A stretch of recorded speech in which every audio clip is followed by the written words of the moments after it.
قالت الاعراب آمنا قل لم تؤمنوا، پلس کا انکار ہو گیا نا، ایمان تو نہیں ہے تمہارے اندر، ولیکن قولوا اسلمنا درمیان میں آ گئے، ولما يدخل الایمان فی قلوبکم مزید تاکید ہو گئی ایمان تمہارے دلوں میں داخل نہیں ہوا۔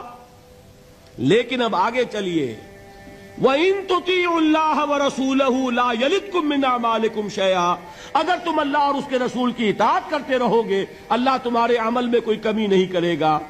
اس سے ثابت ہو گیا منافق بھی نہیں، اس لیے کہ منافق کا کوئی عمل قبول نہیں، منافق تو وہ مائنس ویلیو ہے، اس کے ساتھ کوئی نیکی قبول ہو نہیں سکتی۔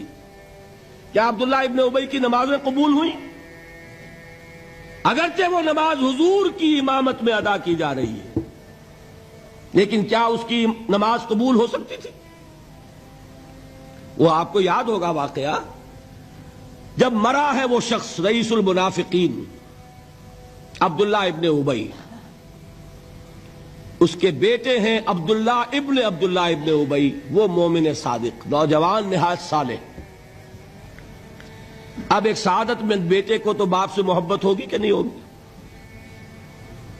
وہ بیٹا حاضر ہوتا ہے حضور کی خدمت میں، حضور میرے والد کا انتقال ہو گیا، آپ اپنا کرتا عنایت فرما دیجئے تاکہ میں اس میں اس کو کفن دوں۔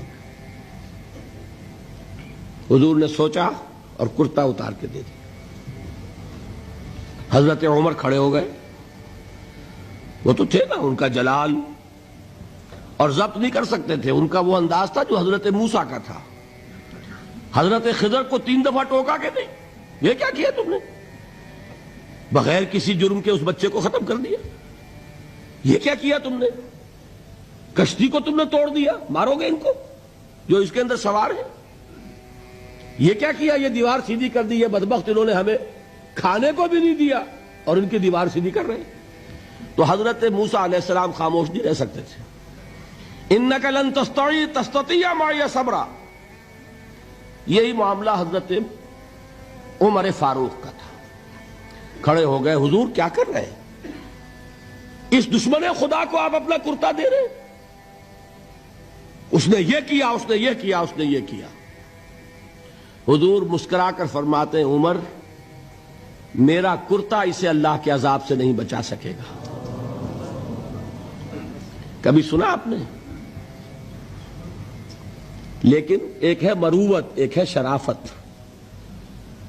اس نیک اور صالح نوجوان نے آ کر مجھ سے ایک بات کہی، مجھ سے سوال کیا نا، کیا میری شرافت اور مروت اسے گوارا کر سکتی ہے کہ اس کا ہاتھ میں خالی لوٹا دوں؟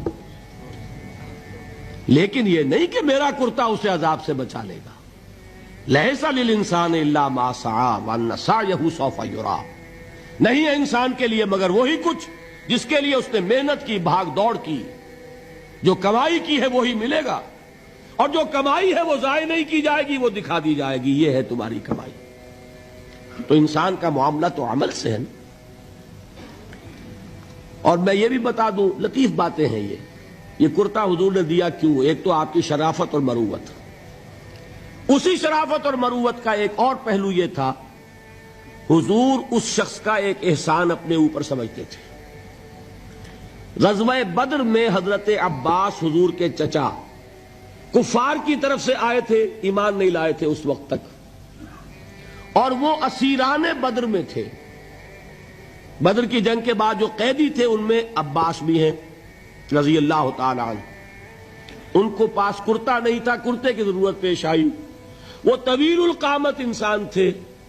عبداللہ ابن ابی نے اس وقت کرتا دیا تھا عباس کو، اس کو محمد الرسول اللہ اپنے اوپر ایک احسان سمجھتے تھے کہ میرے چچا کو اس شخص نے ایک وقت میں کرتا دیا تھا۔ آج در حقیقت محمد الرسول اللہ صلی اللہ علیہ وسلم نے اپنے اس احسان کا بدلہ چکایا ہے۔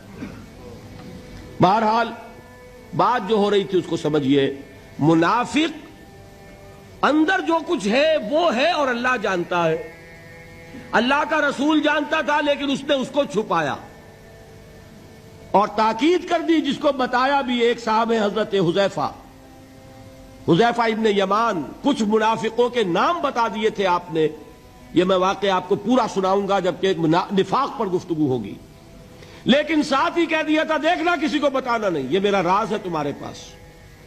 اب لوگ ان سے پوچھتے بھی تھے، وہ بتاتے نہیں تھے۔ ان کا نام پڑ گیا صاحب و سر نبی، یہ نبی کے رازدان ہیں، ان کے پاس نبی کا ایک راز ہے، وہ راز ہی رہا۔ میں بتاؤں گا کہ کس نے پوچھا تھا، وہ تب نفاق کی حقیقت سمجھ میں آئے گی۔ بہرحال یہ بات سمجھ لیں، قانوناً ایک شخص مسلمان ہے، حقیقت کے اعتبار سے اس کی تین شکلیں ہو سکتی ہیں، یا مثبت طور پر مومن اور ایمان کے درجات بے شمار ہوں گے، +1 سے لے کر +انفینٹی تک، یا منفی طور پر منافق، -1 سے لے کر اور -انفینٹی تک، اور درمیان میں ایک زیرو کا مقام بھی ہے، نہ منافق نہ مومن، بس وہ مسلمان ہے، وہ ہے جس کو فرمایا گیا ان تطیعوا اللہ ورسولہ۔ دیکھو ایمان تو تمہارے دلوں میں نہیں ہے، لیکن اگر تم اطاعت کرتے رہو گے اللہ کی اور اس کے رسول کی، اس حالت میں لا یلدکم من اعمالکم شیئا، اللہ تمہارے اعمال میں کوئی کمی نہیں کرے گا، اس کے اجر و ثواب سے تمہیں محروم نہیں رکھے گا۔